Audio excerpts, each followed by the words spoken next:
नमस्कार, news state Madhya Pradesh Chhattisgarh में आपका स्वागत है। मैं हूं आपके साथ लोक केंद्र त्यागी। आपके मुद्दे में बात नगरीय निकाय चुनाव की। नगरीय निकाय चुनाव में टिकट वितरण के बाद आपराधिक छवि के नेताओं को टिकट देने से सियासत गरमा गई है। विधायकों को मंत्रियों के दबाव में कई गंभीर अपराधियों को भी टिकट मिल गया। हालांकि अब ऐसे आपराधिक छवि वाले नेताओं के टिकट को काटने की तैयारी हो गई है और कई जगह काट भी दिए हैं। मुख्यमंत्री शिवराज सिंह चौहान ने इसको लेकर नाराजगी भी जताई और कांग्रेस पर निशाना भी साधा। लेकिन सवाल यह है कि दागियों को टिकट मिल कैसे गए। आज इसी पर करेंगे चर्चा। कुछ खास मेहमान भी हमारे साथ जुड़ेंगे, लेकिन उससे पहले आज की रिपोर्ट आप देखिए।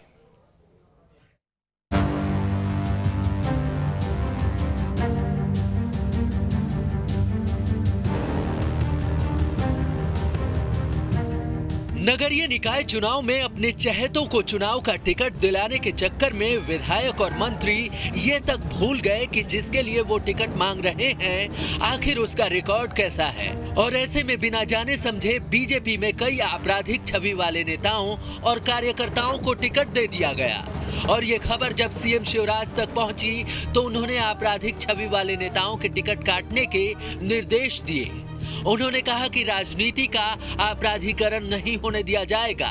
साथ ही उन्होंने कांग्रेस पर भी जमकर निशाना साधा कि हम राजनीति का अपराधीकरण नहीं होने देंगे। और इसलिए जैसे ही इंदौर के टिकट का संज्ञान में आया कि किसी आतंक अपराधी के परिवार को टिकट मिला है, तो तुरंत जैसे ही पता चला मैंने प्रदेश अध्यक्ष जी ने, संगठन महामंत्री जी ने बात की और तत्काल उस टिकट को विड्रॉ किया। सीएम के सख्त निर्देश और पार्टी पर खड़े हो रहे सवाल के बाद दागी नेताओं के टिकट काटे जा रहे हैं। इंदौर में भी गैंगस्टर युवराज उस्ताद की पत्नी का टिकट काट दिया गया है। इंदौर के वार्ड नंबर 56 से प्रत्याशी बनाई गई थी गैंगस्टर की पत्नी। भोपाल में जिला बदल रह चुके पिंकी भदौरिया को टिकट मिला है। वार्ड नंबर 44 से पिंकी भदौरिया को टिकट दिया गया है। पिंकी भदौरिया के खिलाफ करीब 10 आपराधिक मामले दर्ज हैं। सट्टा किंग बाबू मस्तान की पत्नी मसर्रत मस्तान को भी मिला है टिकट। भोपाल के वार्ड नंबर 40 से मसर्रत मस्तान को टिकट दिया गया है। मसर्रत मस्तान के पति पर 8 आपराधिक मामले दर्ज हैं। पिंकी भदौरिया और बाबू मस्तान थाना ऐशबाग की गुंडा की लिस्ट में शामिल हैं। दोनों पर जुआ एक्ट, सट्टा एक्ट, अड़ीबाजी, मारपीट जैसे मामले दर्ज हैं। ऐसे में पिंकी भदौरिया और मसर्रत का भी टिकट कट सकता है। सम्मानित लोग और संगठन अध्यक्ष ने, प्रदेश ने, हमारे ने स्पष्ट लाइन दे दी है कि अपराधी कोई भी व्यक्ति होंगे जिन पे गंभीर किस्म का अपराध होगा उसे हम नहीं रखेंगे। वहीं दागियों पर एक्शन मोड में नजर आ रही बीजेपी पर कांग्रेस तंज कसने में कोई कोर कसर नहीं छोड़ रही है। देखिए, पिछले 17 सालों से मध्य प्रदेश में भाजपा की सरकार है। लगातार भू माफिया से लेकर आप देखेंगे कि जुआ, सटोरिये, कुख्यात बदमाश, जितने भी नामी बदमाश हैं उनको सबको भाजपा ने टिकट दे दिए हैं और अब उनको बदलने की बात कर रहे हैं। सूबे में नगरीय निकाय चुनाव को लेकर दिग्गजों ने अपने चहेतों को टिकट तो दिला दिया, लेकिन टिकट दिलाने से पहले ये नहीं देखा कि उनका क्रिमिनल रिकॉर्ड कैसा है। हालांकि सीएम शिवराज जिस तरह से इस मसले पर गंभीर नजर आ रहे हैं, उससे कहीं न कहीं दागी नेताओं और उनके समर्थकों की चिंता बढ़ गई है। मुख्यमंत्री शिवराज सिंह चौहान ने और बीजेपी संगठन ने ये साफ कर दिया है कि आपराधिक किस्म के व्यक्तियों को टिकट तो पहले दिया ही नहीं जाएगा और अगर किसी प्रकार से उनके पास टिकट गया है तो वो कट भी सकता है। अब ऐसे में उन विधायकों और मंत्रियों की मुश्किलें बढ़ सकती हैं जिन्होंने प्रेशर पॉलिटिक्स करके ऐसे आपराधिक तत्व के लोगों को टिकट दिलाकर पार्टी की मुश्किलें बढ़ाई। वीडियो जर्नलिस्ट अभय के साथ जितेंद्र शर्मा, न्यूज स्टेट, भोपाल। और चर्चा करने के लिए दो खास मेहमान इस वक्त हमारे साथ जुड़ गए हैं। डॉक्टर सत्यप्रकाश शर्मा जी हैं, वरिष्ठ पत्रकार हैं। इसके अलावा रोहित नायक जी हैं, प्रवक्ता हैं कांग्रेस के। आप दोनों का बहुत बहुत स्वागत है। रोहित जी, एक तरफ भारतीय जनता पार्टी ने अपने कई प्रत्याशियों के टिकट काट दिए, तो आरोप आप लोगों पर यह लगाया कि आप लोग राजनीतिकरण में अपराधीकरण को बढ़ावा देते हैं।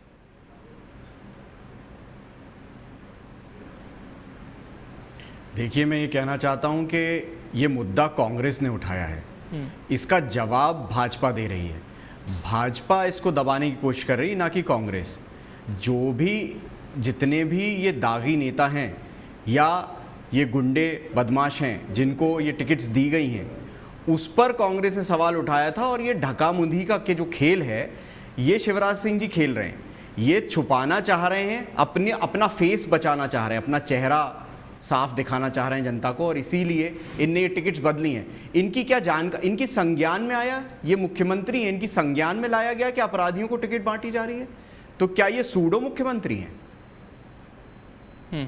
बिल्कुल। डॉक्टर सत्यप्रकाश शर्मा जी भी हमारे साथ जुड़े हुए हैं। सत्यप्रकाश शर्मा जी, देखिए चाहे कितने भी दावे हों, इससे पहले भी बहुत सारे दावे हुए कि परिवारवाद को हम इग्नोर करेंगे, जो 60+ के हैं उनको इग्नोर किया जाएगा, लेकिन वो सारे मापदंड भी टूटे। अपराधियों से किनारा करने की अब बात की जा रही है, लेकिन कई नाम तो सामने आ गए हैं, कई ऐसे हैं जब फाइनल स्क्रूटनी होगी उसमें भी सामने आएंगे और कांग्रेस के भी सामने आएंगे उसमें। सत्यप्रकाश शर्मा जी, लेकिन क्या वाकई पार्टियां ऐसे लोगों को दूर कर सकती हैं जिनका आपराधिक रिकॉर्ड रहा है? और कई तो ऐसे हमने नाम सुने हैं, उत्तर प्रदेश की राजनीति में भी सुने हैं, मध्य प्रदेश में भी सुने हैं, जिनको दबंग कहा जाता है लेकिन वो चुनाव जीतते भी आए हैं। जी जी जी लोकेन जी, देखिए आज की जो परिवेश है लोकतंत्र में, जिस तरीके से इन आपराधिक किस्म के लोगों की एंट्री हो गई, उसके लिए आपका ये बहुत महत्वपूर्ण सवाल और बहुत महत्वपूर्ण डिबेट है। देखिए, आपने सबसे पहले कहा कि जो गाइडलाइन बीजेपी ने तय की थी, वो गाइडलाइन का बहुत कुछ हद तक इन्होंने केवल 16 जो मेयर है उनमें तो किया है, लेकिन बकाया का आपने देखा कि उसमें पूरा का पूरा परिवारवाद या गुटवाद ये सब दिखता है। और मेरे ख्याल से दोनों पार्टीज में दिखता है, ना केवल भाजपा बल्कि कांग्रेस में भी दिखता है। तो ये कहीं ना कहीं कहनी और कथनी में अंतर नजर आता है। इसका मतलब ये है कि ऐसे लोगों के सामने जो अपना प्रदेश में बड़ा वजूद रखते हैं, उनके सामने पार्टी की जो गाइडलाइन है उसको कहीं झुकना पड़ा। इसका तात्पर्य यह है कि पार्टी जो कमल फूल कहते हैं कि हमारा वो लड़ती है, वो इतनी मजबूत नहीं हुई, जबकि उनके नेता उतने मजबूत हुए क्योंकि उनकी मजबूरी बन गई कि अगर सीट निकालनी है तो इनको टिकट देना ही पड़ेगा। कई नेताओं की पत्नियों को टिकट मिला, परिवार वालों को टिकट मिला, भाई भतीजों को टिकट मिला। तो ये सब कहाँ है? अब आप बताएं, अपराध की बात है। देखिए, अपराध में राजनीति में अपराध के लिए कोई जगह नहीं होनी चाहिए अगर हम स्वतंत्र लोकतंत्र में जीना चाहते हैं। लेकिन मैं एक बड़ा सवाल यहाँ पूछना चाहूंगा, भाजपा के चूंकि प्रवक्ता है नहीं कोई, कि क्या जिन लोगों ने नाम रेकमेंड किया, जो नाम आपने अभी अपने स्क्रीन पर चलाया या हम लोगों को जो इन्फॉर्मेशन मिली है, उसके आधार पर हम ये कह सकते हैं कि वो वेल नोन नेम है, सब कोई जानता है उनके बारे में कि अपराधी प्रवृत्ति के व्यक्ति हैं। तो क्या उन व्यक्तियों को जो नेता जिन्होंने रेकमेंड किया उनकी नजर में नहीं था? यानी कि उन पर भी एक्शन अगर पार्टी लेती है तो कहीं ना कहीं पार्टी की जो छवि है, जिसमें वो अपराधी मुक्त कहने के लिए बात कांग्रेस पर आरोप लगा रही है, वो कहीं ना कहीं साफ होगी। हालांकि आप ये नहीं कह सकते कि कांग्रेस में भी कहीं नहीं है। अगर आप 1 by 1 सर्च करेंगे तो ऐसे कई लोग कांग्रेस में भी निकलेंगे जिनके ऊपर कहीं ना कुछ मामले हों, भले ही वो बड़े स्तर के माफिया या गुंडा नहीं हो। लेकिन ये बात सत्य है कि ये जो लोकल बॉडी के इलेक्शन होते हैं, इसमें मैंने अपने इस पीरियड में, जब से ये इलेक्शंस की जो शुरुआत दिख रही है, उसमें भाजपा या कांग्रेस ने जो गाइडलाइन बनाई है, उस गाइडलाइन की धज्जियां उड़ती नजर आई हैं। ये कहीं ना कहीं पार्टी का जो सोच है, यानी पार्टी जिन आधारों पर आगे बढ़कर 2023 की राह पर जाना चाहती है, वो कहीं ना कहीं उस पर बड़ा सवाल खड़ा करती है। और साथ ही ये भी स्पष्ट करती है कि पार्टी दोनों में ही व्यक्ति पार्टी से भी बड़ा नजर आ रहा है। लेकिन एक सवाल तो ये भी है जिसका जिक्र आपने किया कि भाई टिकट मिल कैसे गए इन लोगों को, और क्या जिम्मेदारी उन नेताओं की तय होगी जिनकी रिकमेंडेशन में मिले? आपको लगता है या केवल एक संदेश देने की कोशिश भर यहां से की गई है? जी जी, देखिए बिल्कुल आपकी बात से मैं लोकेन जी बिल्कुल सहमत हूं, क्योंकि ये सबको पता होता है। मैं कह रहा हूं, जो भी कमिटीज होती हैं, आपको पता हो कि जो डिविजनल लेवल कमिटीज बनाई हैं इन्होंने, भाजपा ने, उन सभी कमिटीज में लोकल के ही लीडर्स हैं और उसमें हर स्तर के हैं। इवन केंद्रीय मंत्रियों को, सांसदों को, विधायकों को या संगठन के कद्दावर नेताओं को उसमें शामिल किया गया है। तो उनको सबको आइडिया रहता है। लेकिन होता क्या है कि वो उनके कहीं ना कहीं व्यक्तिगत कॉन्टेक्ट में होते हैं। जैसे 7 आदमी की कमेटी है, उसमें एक आदमी से वो जुड़ा है तो वो अपोज कर नहीं पाते हैं और बकाया के जो है उसके डर के मारे अपोज नहीं कर पाते हैं, इसलिए वो सोचते हैं कि चला गया तो चला गया टिकट, क्योंकि एक अगर उसका गया तो 2 मेरे भी जाएंगे। इस चक्कर में ये चीज सामने नहीं आ पा रही है। तो मैं तो ये कहता हूं कि जो मुख्यमंत्री जी कह रहे हैं कि अपराधीकरण की कोई जगह नहीं, केवल टिकट काटने से नहीं, सही संदेश तो तभी जाएगा। लोकेश जी आप बिल्कुल सही कह रहे हैं कि जिन्होंने रिकमेंड किया, जिन जिलाध्यक्षों ने रिकमेंड किया, उनके अगेंस्ट भी भाजपा को एक्शन लेना चाहिए। तब तो मालूम पड़ता है कि आपका सोच और जो सामने दिख रहा है उसमें बहुत अंतर है। रोहित नायक जी, सवाल यही है, देखिए राजनीति में अंततः यह देखा जाता है कि भाई विनेबिलिटी किस तरह की है, और ये दोनों पार्टियां मानती हैं।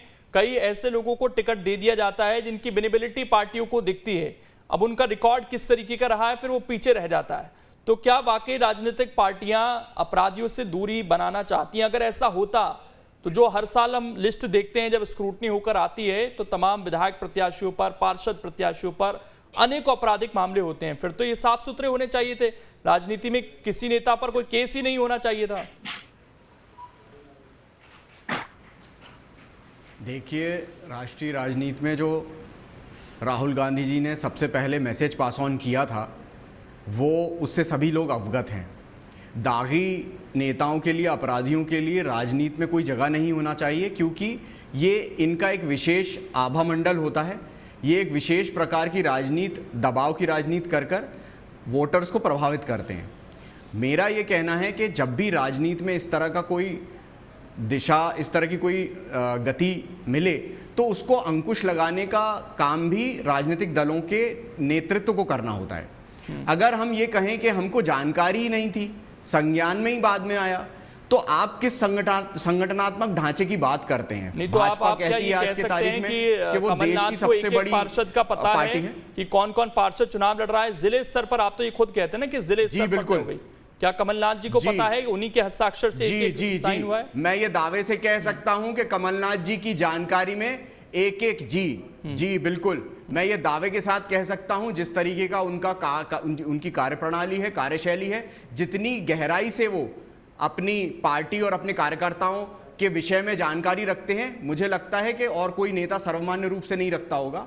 और मैं ये जानता हूं, दावे के साथ कह सकता हूं कि एक टिकट जब डिस्ट्रीब्यूट हुई है तो ब्लॉक कांग्रेस अध्यक्ष से लेकर जिला कांग्रेस अध्यक्ष तक उनने एक टिकट पर स्क्रूटनी करी होगी, एक टिकट पर जानकारी ली होगी। जहां तक प्रकरणों की बात है तो कई प्रकरण राजनीतिक रूप से भी दर्ज कराए जाते हैं। आज की तारीख में तो मुझे नहीं लगता है, ये हास्यास्पद भी है और हम इसको हास्य की दृष्टि से भी देख सकते हैं, क्योंकि कांग्रेस के लिए इस तरह के प्रकरण राजनीतिक रूप से दर्ज कराना भाजपा के लिए कोई नई बात होगी, लेकिन कांग्रेस के लिए कोई नई बात नहीं है। हम संघर्ष जीवन पर्यंत करते आए हैं और इस तरह के प्रकरण तो हमारे बड़े बड़े नेताओं पे दर्ज कराए हैं इनने। हमारे जीतू पटवारी जी पे, के मिश्रा जी पे, आज की तारीख में देख लिया जाए तो राहुल गांधी जी पे, ये जो प्रकरण दर्ज कराते हैं, हमें नहीं लगता कि कोई भी जो कार्यकर्ता कांग्रेस का सड़क पे काम कर रहा है आज की तारीख में उस पर कोई भी राजनीतिक प्रकरण नहीं होगा। क्योंकि विंडिक्टिव पॉलिटिक्स, राग द्वेष की जो राजनीति है वो भाजपा से अच्छा कोई नहीं कर सकता।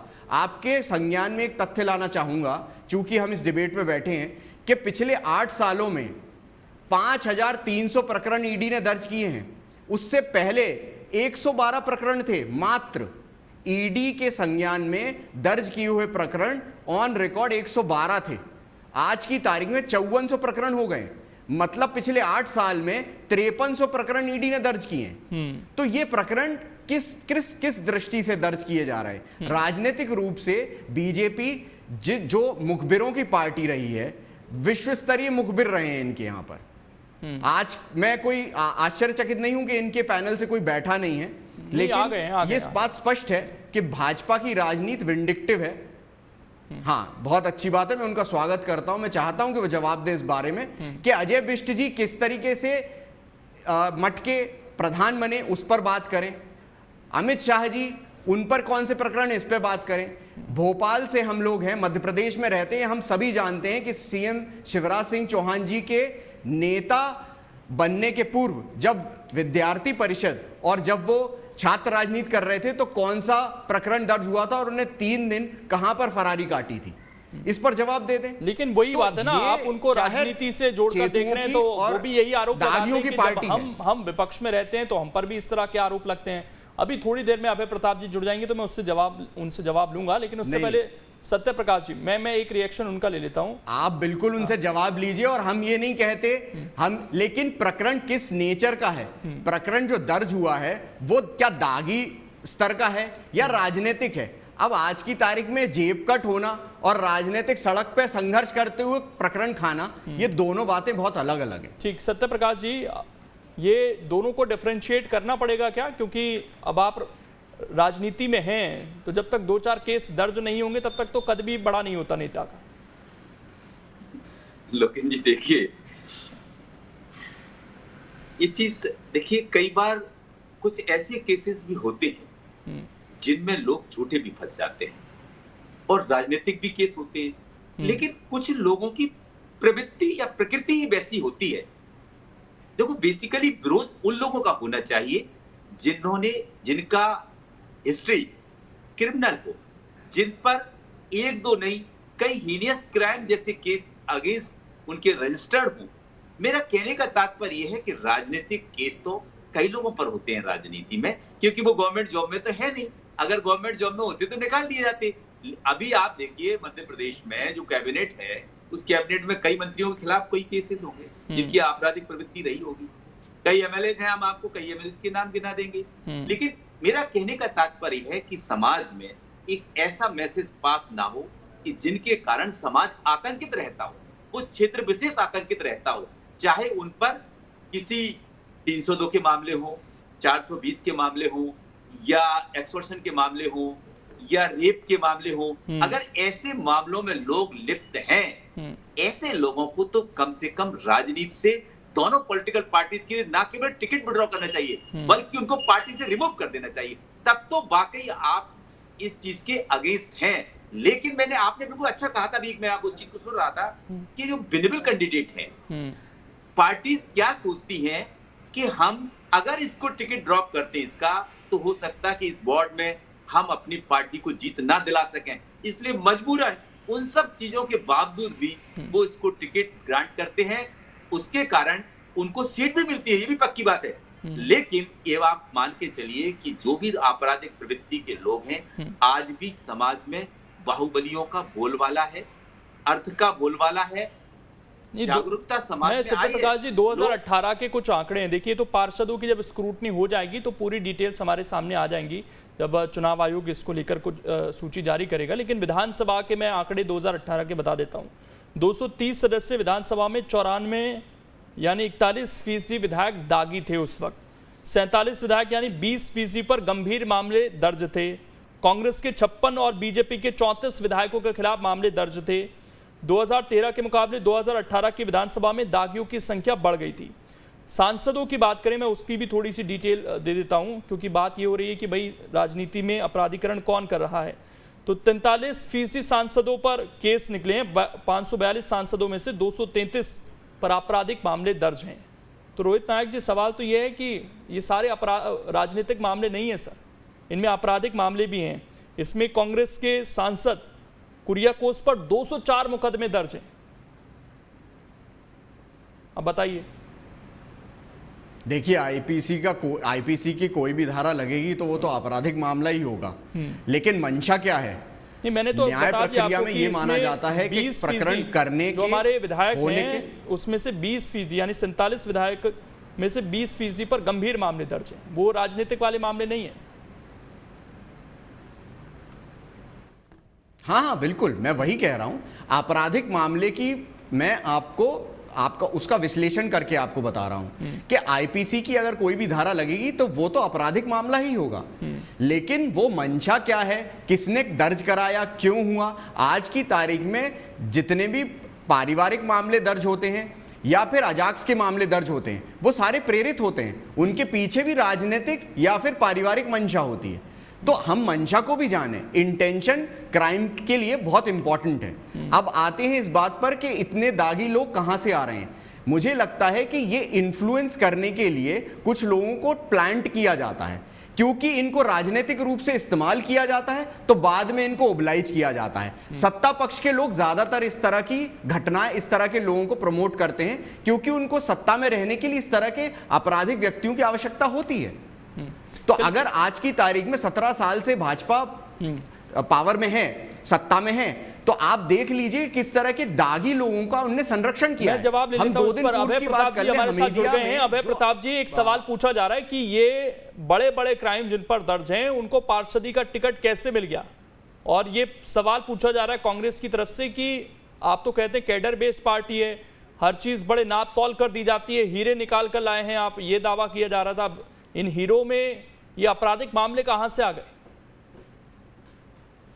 देखिए, भारतीय जनता पार्टी में और कांग्रेस में यही फर्क है। भारतीय जनता पार्टी, इतना बड़ा इलेक्शन हो रहा है, 6,000 6,500 पार्षदों के टिकट बांटे जा रहे हैं, 6,507। भारतीय जनता पार्टी को जिस भी स्तर पर पता चल रहा है कि कहीं कोई गलत व्यक्ति को टिकट दे दिया गया है, तुरंत भारतीय जनता पार्टी का नेतृत्व उस पर कार्रवाई कर रहा है और उस आपराधिक छवि वाले व्यक्ति को चुनाव में जाने से रोक रहा है। ये भारतीय जनता पार्टी का नेतृत्व है। कांग्रेस ने हमेशा कांग्रेस ने अपना आत्मावलोकन ही नहीं किया होगा, उन्हें टिकट अभी बांट दिए होंगे, लेकिन भारतीय जनता पार्टी के कार्यकर्ता पे विचार ये तो सर करती है, पहले उसकी होता है छवि ना को- आत्मावलोकन, या बाद में होता है टिकट देने के बाद, नामांकन के बाद? देखिए, अभी फॉर्म वापसी की बिल्कुल, 22 बिल्कुल। तारीख अंतिम तिथि है।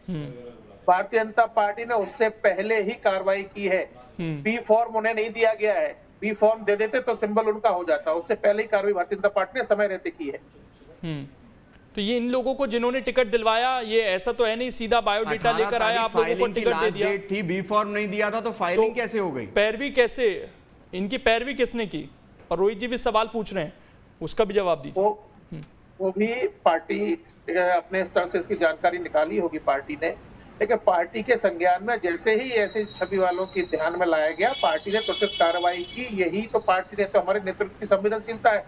माननीय नरेंद्र मोदी से लेकर माननीय शिवराज जी से लेकर माननीय प्रदेश अध्यक्ष वी डी शर्मा जी से लेकर सभी संकल्पित है कि राजनीति में अपराधीकरण नहीं होने देना है। राजनीति क्षेत्र जन कल्याण का, जनता इनको की टिकट सेवा किसने का है। दिलवाया, यहाँ- उसकी भी जांच की आप लोगों ने?